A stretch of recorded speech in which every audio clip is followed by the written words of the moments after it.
We have been working with the authorities in Bulgaria for a period of time. We appreciate their cooperation. I can confirm that the individual in question is a dual national who resides in Lebanon. Foreign Minister John Baird yesterday in the House of Commons, I was talking to him this morning as a part of a radio show I was doing here in Ottawa on 580 CFRA, and he admitted this is a tough nut to crack, dual nationals, and you can't have a fast and easy rule. Cited people that live in Los Angeles in the entertainment industry, not necessarily involved in terrorism, except they need a Canadian passport. Joining us to talk about the real issue surrounding multiculturalism and all of this is Tarek Fatah, a Toronto Sun columnist. And Tarek, I wasn't shocked when I heard that there was a Canadian involved in this. We've heard of Canadians involved in other attacks before, Canadian passports involved, but this guy is someone that did live here for a while but left a long time ago, still using the Canadian passport. Well, it doesn't matter whether he lived here or elsewhere. We just have reports that a group of Pakistanis, Canadians who went to Pakistan 6 months ago, trained in military camps over there, told the Agence France Presse AFP that they're coming back home. Not a single newspaper has picked up that story because I think I should blame journalism as well for this. How many have followed up on how many Canadians today live in South Lebanon? Do you know of any foreign eager reporter who's been there to say how many of the 50,000 Canadians who live in Lebanon know anything about Canada? And I believe that there were follow-ups on the evacuation. That's what you're talking about, the evacuation I'm not talking about 2006? No, there were follow-ups on that with the majority of people we evacuated just went straight back to Lebanon.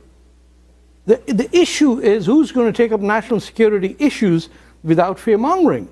We have a situation where the question of dual citizenship is very easy to resolve. We can only allow dual citizenship with countries that are allied to Canada, which means they're either in NATO or through multilateral agreements. That's it. We cannot allow someone who believes in Islamic supremacy, whose very core belief is Sharia law, gets his passport, like some of my relatives, and has never lived in Canada ever. And no matter who you take up, they are willing to fight to destroy Canada. They might not take up arms, but they have absolute contempt for Western civilization. The passport that Canada gives them allows them either to do business travel or as terrorists to go from Argentina to Turkey to Bulgaria, where they wish to. We cannot simply sit back and say, oh, well, what do? We have some people living in Florida who need a passport. Well, the United States of America and Canada are NATO allies. We can go through this by saying... Jason Kenney has a partial solution. Let me play you a clip of what Minister Kenney had to say, and we'll see if this is something that you think will go far enough. Canadian citizenship is predicated on loyalty to this country, and I cannot think of a more obvious act of renouncing one's sense of loyalty than going and committing acts of terror. Right now, under the current Canadian law, we have no power to revoke or to deem renunciation of citizenship on the part of a dual citizen terrorist of this nature, although every other Western democracy I've studied does have a similar power. So Kenney says if you're caught doing this, your citizenship's gone, your passport's gone. There's a private, is that partial or a good response? It's a good response. There's a private member's bill from the Conservative member of Calgary, I think Northeast. Yeah. And that is an incentive to become a Canadian faster is if you're a resident and you serve in the Canadian Armed Forces. The penalty is that if you are found to have involved yourself in terrorism against Canada, and I would say add allied troops, we revoke your citizenship.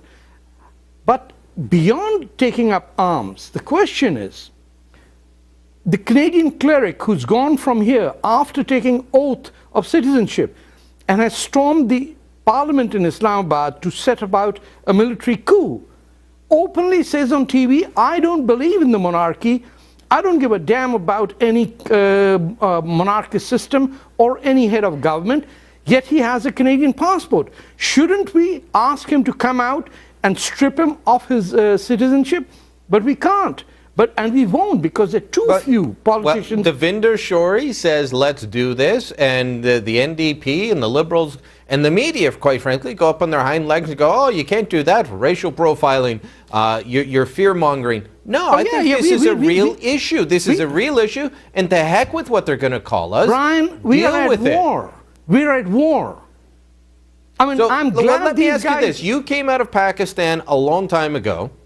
What was it's more than 20, 30 years ago? 35 years. 25. You came out of Pakistan at a different time. It wasn't always a great country, but you came out before I think it was as radicalized as it is now. Yes.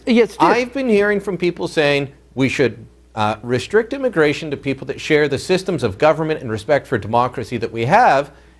Pakistan, for a long time, while it was a radical place, was one of our top sources of immigrants. And I'm not sure that that's a good thing unless they're willing to renounce the system they're coming from, that we're necessarily getting people that are going to integrate into our system.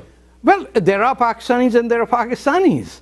I know hundreds of Pakistanis who are fed up with Sharia law and have come here to enjoy secular liberal democracy. Yeah. I also know of hundreds of Pakistani army generals linked with terrorist groups associated with the ISI who have purchased billion-dollar homes right in Toronto, Ottawa, Kitchener, London, and Vancouver.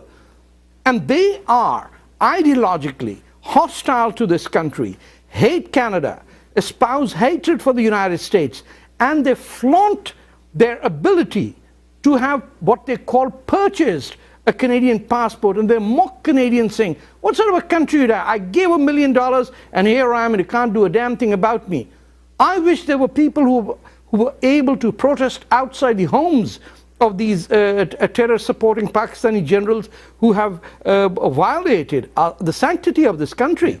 Well, So Brian, the issue is not that you restrict a blanket a country out of it. What you need to emphasize is anyone coming to this country should take the oath and says that there is a separation between religion and state. I would suggest they be asked, do you believe in Sharia law? If they say yes, we say thank you very much, we can do without you. We have enough good people in the Philippines and Congo to come over here and build our economy. Tarek, we'll have to leave it there. We've posted links to your latest column on those generals at our social sites. We'll talk to you soon, my friend. Thank you.